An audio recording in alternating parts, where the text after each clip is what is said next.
एक गांव में राहुल और श्याम नाम के दो किसान रहा करते थे। दोनों ही बहुत अच्छे मित्र थे। उनकी दोस्ती को देखकर गांव वाले बहुत खुश हो जाते थे। राहुल बहुत अस्तित्व था और श्याम बहुत ही मेहनती था। उन दोनों ने मिलकर 1 बीघा जमीन खरीद लिया। उनका उद्देश्य था खेती करके अमीर होना। श्याम ने कहा, देखो देखो राहुल भाई, अगर हम सही से मेहनत कर सके तो हमारी फसल बहुत अच्छी हो जाएगी। हाँ, अगर ऊपर वाले की इच्छा हो तो जरूर कर पाएंगे। उन दोनों ने अपने अपने विचार बताए। श्याम बहुत ही मेहनत करने लगा।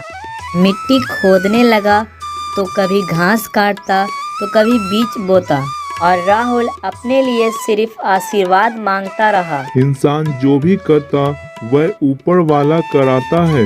उसके आशीर्वाद से तो सारा काम सफल होता है। धीरे धीरे दिन बीतने लगे, महीने बीतने लगे। चारों तरफ खेतों में हरियाली छा गई। देखो राहुल भाई, हमारी फसल कितनी अच्छी हुई है। हाँ, यह तो ऊपर वाले का आशीर्वाद है। मैं तो रोज ऊपर वाले को याद करता हूँ। लेकिन श्याम ने कुछ भी नहीं कहा।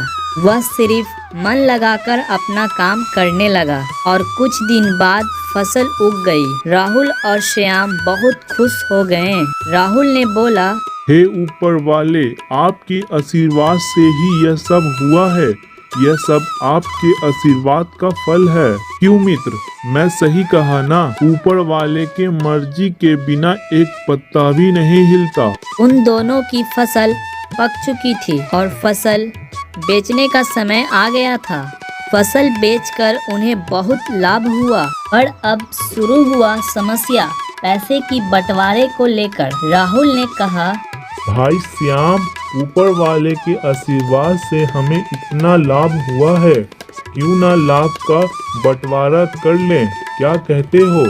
देखो भाई, जमीन पर बीज बोने से लेकर फसल काटने तक मेहनत किया है, तो कुछ मेहनत का भी मूल्य होता है ना। तो लाभ में से ज्यादा हिस्सा मुझे होना चाहिए। तुम कुछ भी कहो भाई, मुझे लाभ में से ज्यादा हिस्सा मिलना ही चाहिए।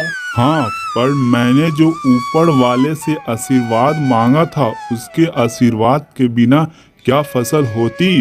बोलो बोलो ना। इसलिए ज्यादा मुझे मिलना चाहिए, समझे तुम? दोनों में धीरे धीरे बहस होने लगी।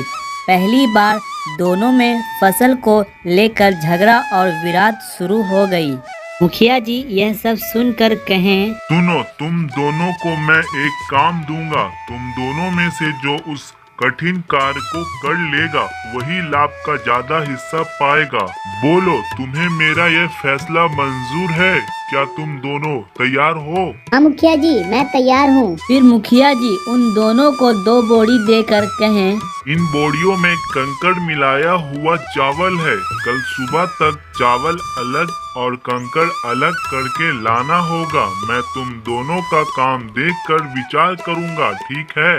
राहुल और श्याम बोरी उठाकर ले जाते हैं। राहुल बोरी को मंदिर में रख देता है और मन ही मन सोचता है, हे ऊपर वाले, अगर आपका आशीर्वाद रहा तो जरूर संभव होगा, फिर साबित हो जाएगा। हे ऊपर वाले, मुझे लाभ का ज्यादा हिस्सा दिला दो। और श्याम रात को दिए जलाकर चावल और कंकड़ अलग करने लगा। राहुल ऊपर वाले के लिए रख कर सो जाता है।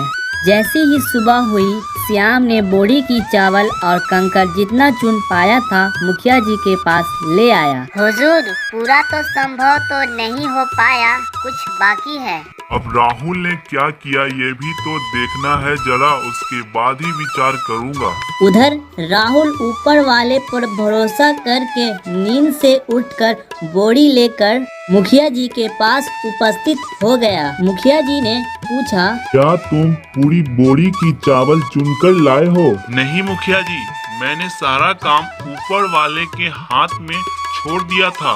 देख लीजिएगा मुखिया जी, उनके आशीर्वाद मुझे जरूर प्राप्त होगा, आप देख लीजिएगा। अच्छा, तुमने अपने हाथों का इस्तेमाल नहीं किया, ऊपर वाले के हाथों पर ही निर्भर रहे। अच्छा, तो मैं देखूं जरा तुम्हारे ऊपर वाले ने सही से काम किया है या नहीं। खोलो, बोरी खोलो। राहुल ने बोरी खोला तो देखा तो उसमें जैसे ही कंकड़ भरा हुआ था ठीक वैसे ही अभी भी है। ऊपर वाले ने सबको 2 हाथ दिए हैं काम करने के लिए, यही उनका शिष्ट दान है। वह उसे आशीर्वाद देते हैं जो मेहनत करते हैं, समझे राहुल? इसलिए मेहनत ही तुम्हारी फसल हुई है। तुमने कोई मेहनत नहीं की है, इसलिए लाभ का ज्यादा हिस्सा श्याम को ही मिलेगा।